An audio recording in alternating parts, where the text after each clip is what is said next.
Bago ho natin na basagin ng bago ho natin distrongkahin bago ho natin distrongkahin si Rodante Marcoleta, distong unahin muna natin itong isang senador, mga babayan. Oo. Umpisa mo natin sa isang senador na to, mga babayan, kasi feeling niya inosente siya. Feeling inosente, guys, nakakairita eh. Alam nyo, mga kababayan, hindi ho porke sinabi mo inosente ka, ibig sabihin, kailangan na lang namin tanggapin hook, line, and sinker, no? Oo, hindi ho porke sinabing wala akong kasalanan, dapat na namin kagatin, di ba? So, dapat, meron nung patunay, merong ebidensya. Di ba? Tulad ng ginagawa ni Bongo, mga kababayan, itong kanyang sinabi. Reaksyon niya to sa kanyang nung siya ay maisama bilang parte no ng mga co-perpetrators ng war on drugs. Sabi niya, bilang kasama ni FPRRD noon sa pagsiservisyo mula mayor hanggang sa naging special assistant to the president ako bago maihalal na senador, walang iniutos si FPRRD sa akin na illegal. Uy! Hindi rin naman ako susunod sa anumang illegal na utos mula kanino man. Siyempre kwento mo yan, ikaw bida. Di ba?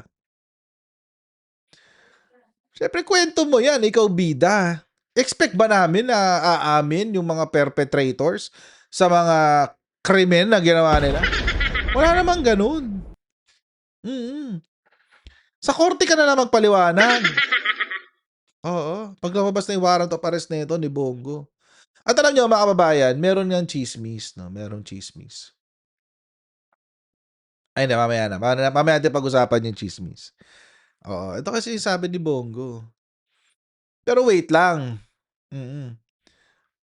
Kasi pag mga ganyan nga, tulad ng pareho tayo ng sasabihin, pero mamaya ko sana sasabihin, Del Toto Valdez eh. Oo, mamaya ko sana sasabihin, kasi inunahan mo na ako. Pero sabihin na rin natin. So, ibig sabihin, mga kababayan, inamin niya na may iniutos. Diba? At the very least, inamin niya na may inuutos si Rodrigo Duterte. At the very least. Mag-a-agree ba tayo doon? Siguro naman kahit basic na ganitong ka-basic, magigets ng mga DDS, no? Kahit gaano sila katanga. Oo. At least, we can all agree. Pag binasa mo tong statement na to, may iniutos. Tama ba? Ang tanong na lang ngayon, mga babayan, illegal ba yung iniutos o hindi? Illegal ba yung iniutos o hindi? Balikan natin yung utos, mga babayan. Pinakita ko na kanina yan eh. Pero, balikan natin yung utos. Oo. Wait, meron pa ako mga ibang utos dito eh. Saan na ba yan? Wait. Asan na ba yung war on drugs na yan? Wait lang. Parang nawawala Wait. Sige, ito na lang ulit. Ito ho yung utos. Panoorin ulit natin ha. Diretso na natin kay Digong. Manahimik ka muna, Bongo. Ayan, diretso na natin kay Digong. Ito yung utos, mga kababayan. Milyong piso. Yan ang pabuyang ibibigay ng Administrasyong Duterte sa mga makakahuli o makakapatay sa high-profile drug lords. May patong din sa ulo ang alipores ng mga drug lord. Kahit mga alagad ng batas na sangkot sa droga, wala rin daw ligtas. Sabi ko ilagay kita dyan, pero sa isang kondisyon. Na kung may ahente ka, you have an agent na nakakalat into drugs and it comes to a fight, I want you to kill him personally. I want you to do the killing. Pakayabang. Yun yung utos, ha? Yun yung utos. Illegal ba yun o hindi illegal?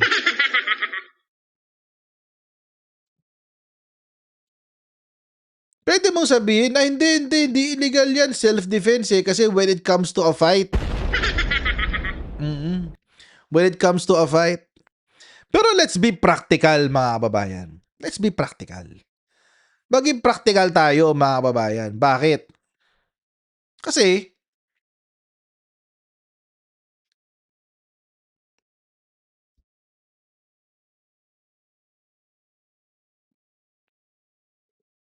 paanong 16,355 ang nag-engage sa fight? Di ba? Kung 16,355 na Pilipino ang nag-engage sa mga mga nanlaban, kumbaga, nanlaban. Mga kababayan, isipin nyo yung ganyang karaming numero, eh di naubos ang mga pulis.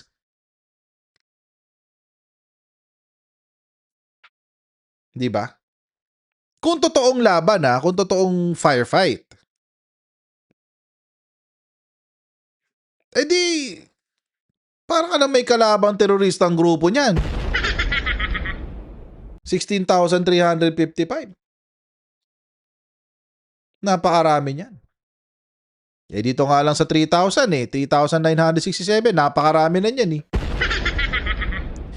Imposible naman na wala kang tatamaan. Okay, sige. Sabihin na natin, there was a fight. Okay, there was a fight. O nasaan ang mga baril nito?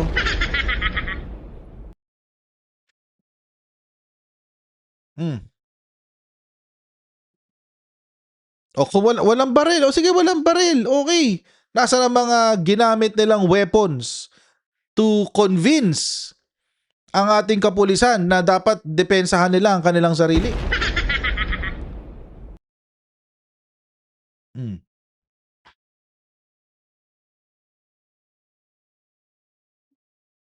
Di ba?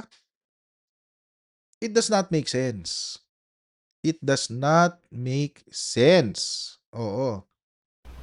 Kasi sa iyo ko ibigay yung 3 million. I'm not saying that you kill them, but the order is dead or alive.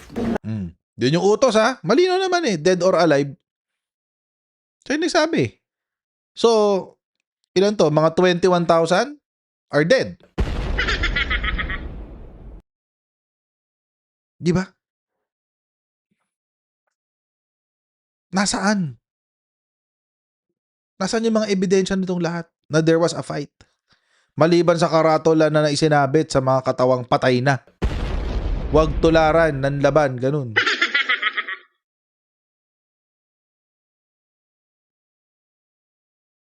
Huwag lang tayo maglokohan.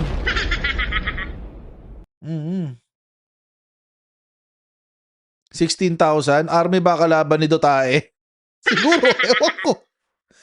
Kasi ito yung homicide cases under investigation nung panahon ng war on drugs Ayan real numbers galing yan sa PIDEA.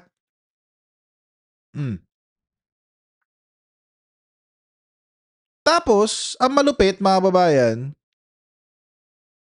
may reward system pa. Nabanggit rin po niya, nandyan po rin po yung reward na kanyang sinabi noon, 1 million po sa mga Ninja Cops, patay. Pag buhay, kalahating milyon lang po. Pag lumaban, 2 million. Additional motivation.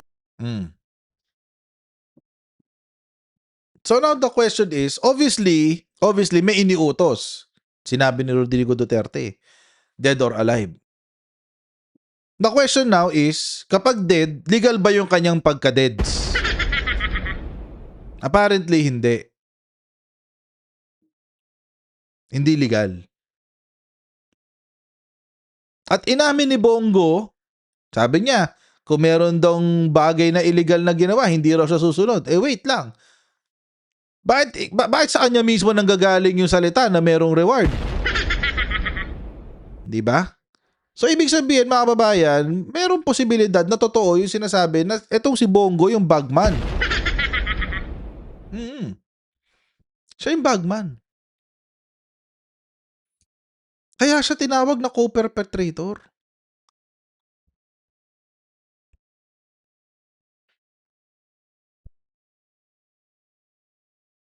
Kailangan ng kanyang indispensable cooperation para magawa itong kanilang common design.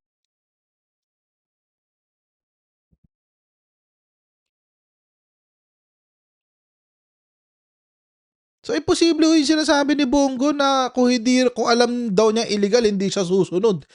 Lahat na nga ng bagay na kahit illegal, sinusunod eh. Kaya ka nga naging special assistant to the president eh.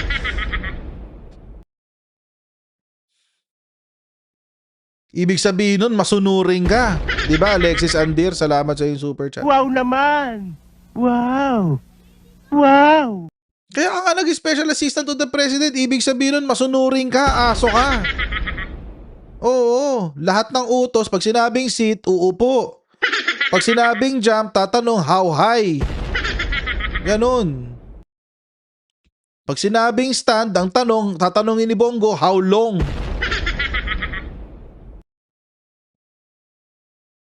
Pag sinabing kill, ang tanong ni Bongo, how many?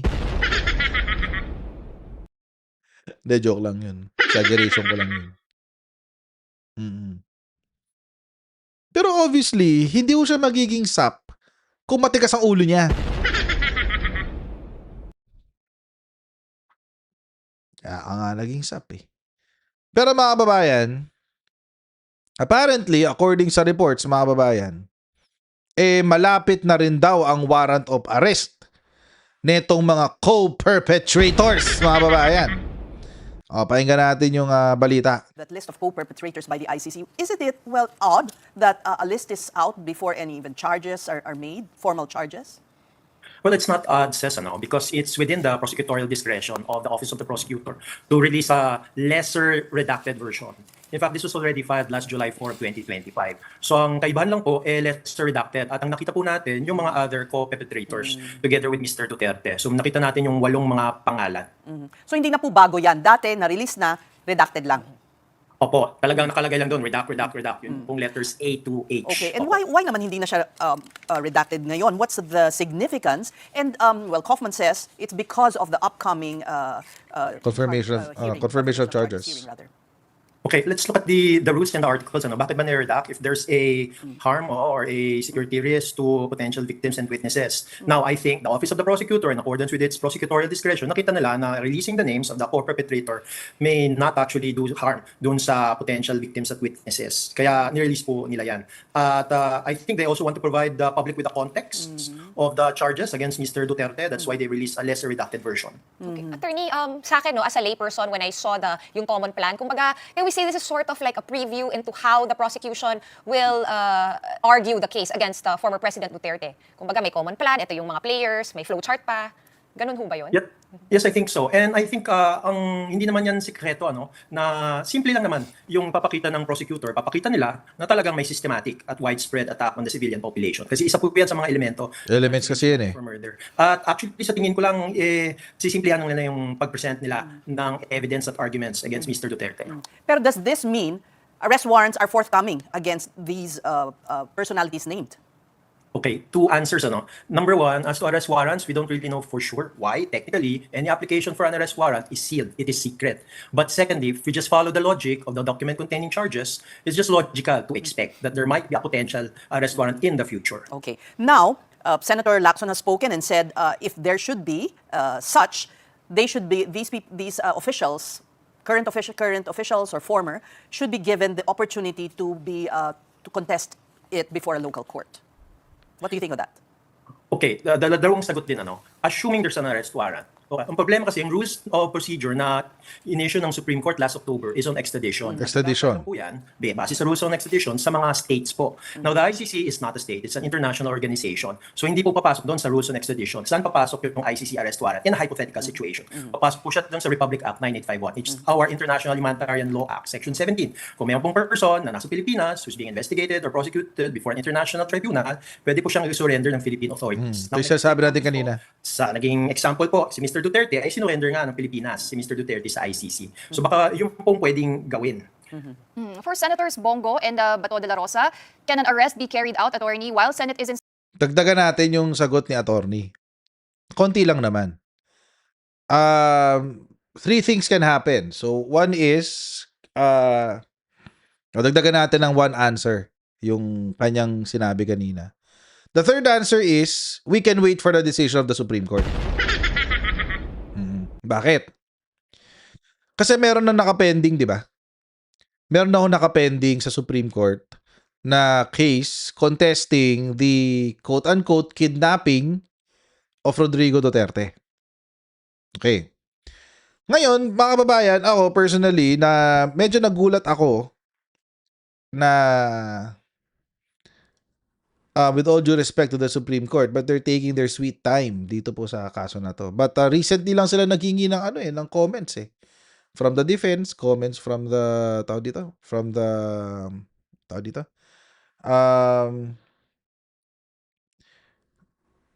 what do you call this? From the parties, tagal ko inisip ng parties. Dahil ng puyat to eh. Comments from the parties. So, feeling ko matagal-tagal pa yan.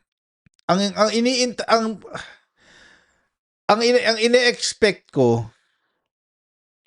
baka lumabas yung decision pag meron ng warrant.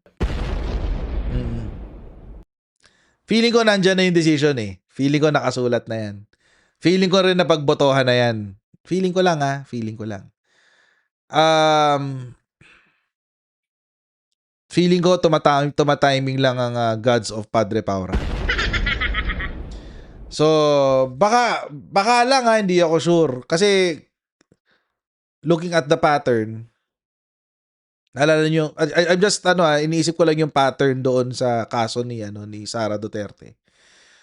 Nung kinonvene na yung impeachment court at malapit nang mag-umpisa ang impeachment court, di ba ang sabi, after SONA, di ba ang sabi ni Chis Escudero, nung malapit na mag-convene, saka naglabas ng decision ang Supreme Court, July 25, 2025. Saka naglabas ang decision ng Korte Suprema tungkol sa impeachment. Okay. Motion for reconsideration was submitted 10 days later. Tapos humingi ng reply 10 days after. And then, nag-intay tayong lahat hanggang January 31. January 31 yata, if I'm not mistaken, 2026. Nung nilabas yung decision for the motion for reconsideration. In time, for the expiration of the 1-year bar ni Sara Duterte. So, naigets nyo yung nakikita nyo yung pattern. Parang lang naman. Na inilalabas nila yung kanilang desisyon bago mangyari yung isang event. So, kung titingnan natin yung sa may sa impeachment ni Sara Duterte, if I'm not mistaken, July or sometime first week of August, pag-uusapan yung magko-convene na yung impeachment court. And then all of a sudden, July 25, naglabas ang desisyon against the impeachment, unconstitutional the impeachment. And then mag-e-expire na yung 1-year bar, naglabas ang desisyon ng Korte Suprema a week before the expiration of the 1-year bar. So, parang ewan ko, siguro nag-iintay sila ng external trigger para ilabas nila yung decision. Pero, ewan ko lang, but that's just my hunch. Kutob ko lang. Base dun sa kung paano inilabas yung decision ng Korte Suprema sa impeachment ni Sara Duterte. I could be wrong, but how often is that? Paayabang, so ewan ko lang. Baka bigla na lang may lalabas na decision kapag lumabas na yung balita na merong warrant of arrest. Baka doon lang sila maglalabas ng kanilang guidelines. Kasi yung guidelines na nilabas recently is for extradition eh. Extradition doesn't apply. So, abangan natin, abangan natin. Is in session? Well, ganito na lang yan. When it comes to the Senate being in session, siguro a matter of courtesy, hindi. But when nasa labas na po yung isang sitting senator, labas po ng premises ng Senate, pwede po siyang ma-aresto. In fact, my position, and this is my opinion, is that the Senate should not be a safe haven for anyone who's being charged, accused, or being a subject of an arrest warrant for an international crime. Magmamatter ba ang decision ng SC? Of course, yes. Windy Grace. It will matter. Kasi it will provide the procedure on whether the surrender is constitutional or not. So, kailangan yun. 'Di ba? So, kung isinuko at sinabi ng Korte Suprema na hindi pwede, unconstitutional yan, violation ng yung due process, etc., etc., then the surrender of Rodrigo Duterte is unconstitutional and illegal. So, hindi mo ngayon pwedeng arestuhin tong dalawa. And yung Supreme Court will provide the procedure on how the implementation of a surrender is going to be. So, importante ho yung decision nila. But right now kasi wala pang ganun eh. Wala pang jurisprudence. Ngayon pa lang. So, this will be another landmark case kapag ito natapos na, napagdesisyon na ng Korte Suprema.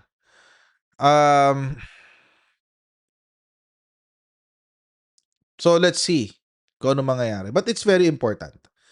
Importante ho yan kasi ito magbibigay ng legalidad at proseso sa kung paano nagsusuko ng isang Pilipino sa isang international tribunal. Although sinabi na ho ni Justice Leone noong 2021 na dapat mag-cooperate ang Pilipinas sa ICC, well, it's been known that they change their decisions every now and then.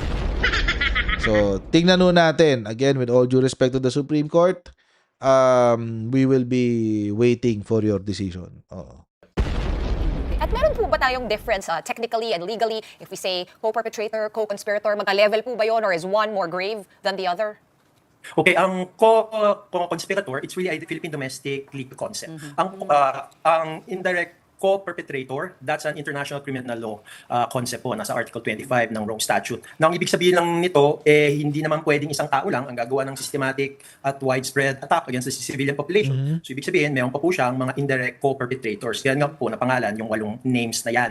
Now, syempre, meron ding direct perpetrators, yan po talaga yung mga pumatay at pumaslang dun sa naging war. Mga pulis. Kaya I think it just giving a overall context dun sa confirmation of charges. Kaya sa tingin ko po pinalabas po yung lesser redacted version ng Office of the Prosecutor. But now, Yun. So, there are dito kasi sa Pilipinas, it's principal, accomplice, and accessory. Yun yung criminal liability. Oo. So, principal, accomplice, tsaka accessory. And yung sa pagdating sa conspiracy, dapat merong common design, tapos merong merong criminal act. At saka may agreement. May agreement to commit the criminal act.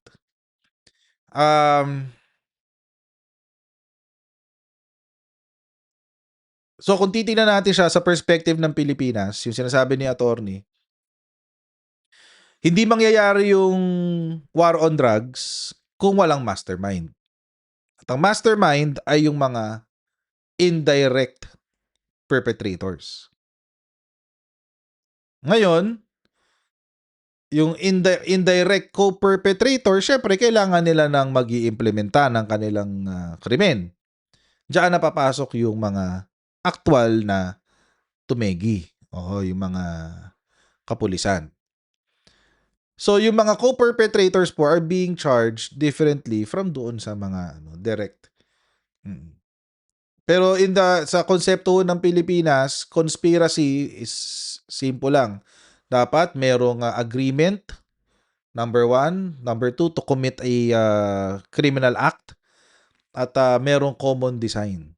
Tapos, each member of the conspiracy are either principal by indispensable cooperation, yung tumulong ka talaga. And principal by participation, direct participation. So, in this case, kung titingnan natin sa konsepto ng Pilipinas, they are principals by indispensable cooperation. So, may nag-utos, may nag-implement, at merong may nag-utos na leader, si Rodrigo Duterte, in-implement ng kanyang mga mga secretary, chief of police. Yun yung indispensable cooperation eh. Kailangan dumaan yun dun eh. And then merong direct na mga pumatay or yung direct perpetrators, yung mga police na nga tsaka mga hitmen. So, doon lang siya kasimple. It's not too complicated. Wag na natin i-complicate to. Simple-simple lang naman.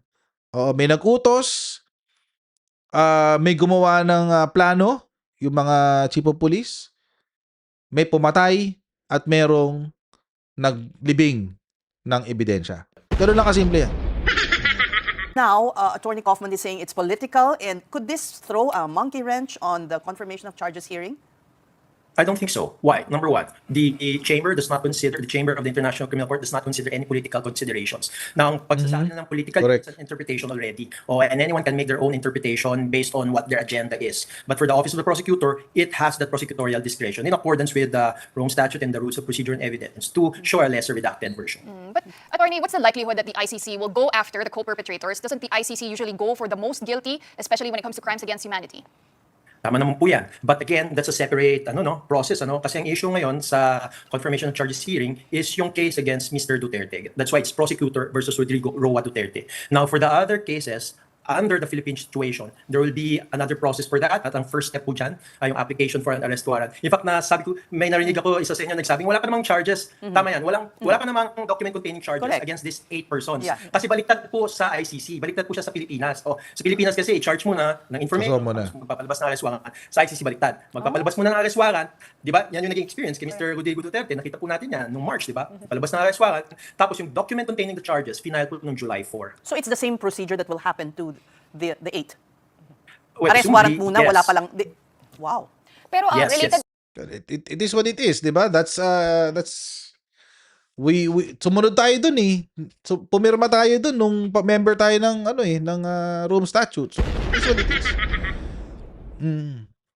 But definitely mga kababayan, an arrest warrant is coming. Iba nga lang ng proseso. Ngayon, dahil may ganyang threat, may threat ng arrest warrant, meron ngayong mga umiikot na balita na baka mabura na ang oposisyon sa Senado. Yun yung umiikot na balita. Tulad nitong balita ng Di Politico kanina or kahapon. Sabi niya, minority meltdown, Cayetano block scene shrinking as ICC and flood control scam cases loom.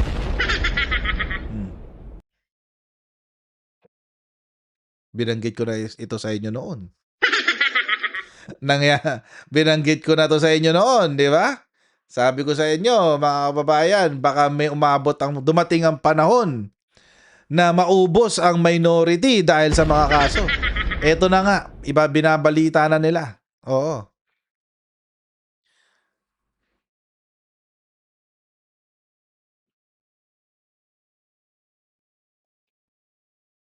Is it just me o lumilindol?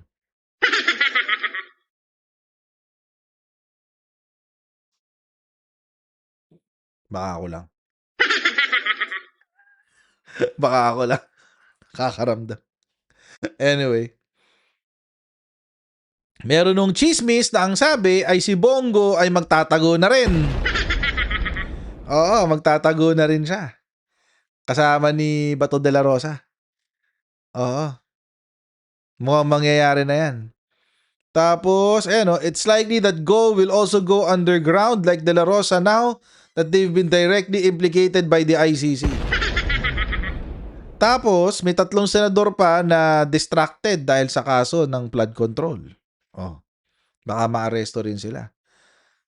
Ito pa. Ang sabi, si Robin Padilla daw tatalon sa majority. Ay! Talaga ba? Anyari sa minority. Tatlo na lang maiiwan. Si Cayetano, si Amy, tsaka si Marcubeta. Ayan. Tatlo na maiiwan sa minority. Oo. Naubos sila lahat, no? Kasi mga kriminal, nung gagawin natin. Mga kriminal, anong gagawin? Kriminal. Wala ka namang... Diba? So, wala. Ganyan talaga ang hustisya. That's how our justice system works. So, pero ako, feeling ko hindi makakatawid ng majority si Robin Padilla. Masyado siyang maraming sinabi tungkol sa mga Duterte. But, ewan ko lang, tignan natin kung makakatawid siya, but ewan ko.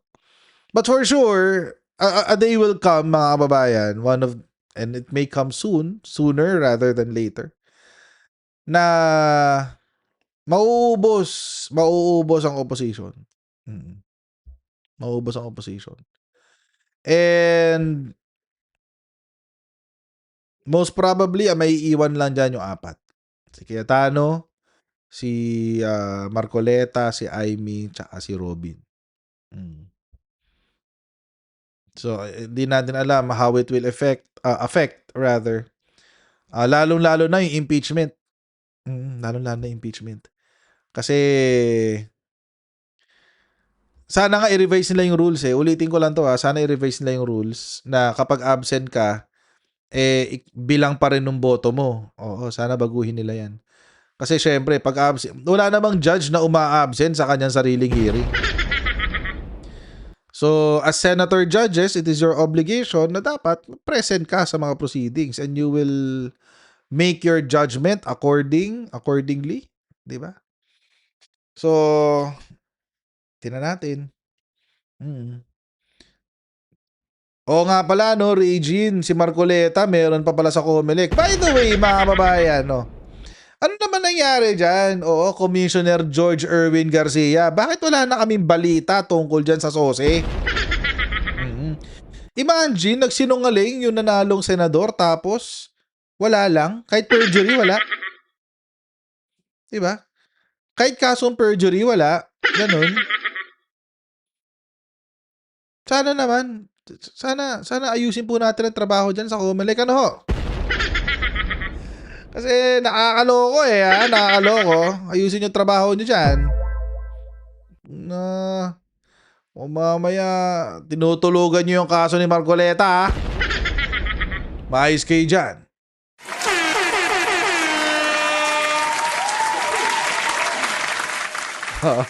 Super silent mode daw si Commissioner Garcia. O nga ang tahimik parang walang nangyayari. Diba? Nagsinungaling na't lahat-lahat parang wala lang. Nakakainis. Oo. Anyway. So ayun mga kababayan. Hanggang dito lang po muna tayo sa ating live stream today. Bong Navarro, salamat sa super chat. Naman! Wow! Wow! Oo. At again, maraming po salamat sa inyong panonood sa atin today. Please don't forget to like, share, and subscribe. And I'll see all of you in our next live stream. God bless. See you next time, guys. Bye.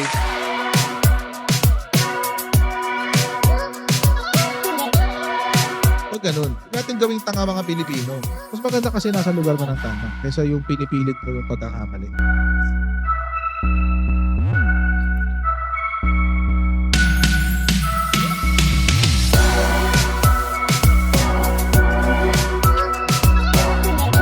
Are they willing to go that far? Hindi makakalimutan ng Pilipino yan hanggat di nasasagot. Sino ngayon nagsasabi ng totoo?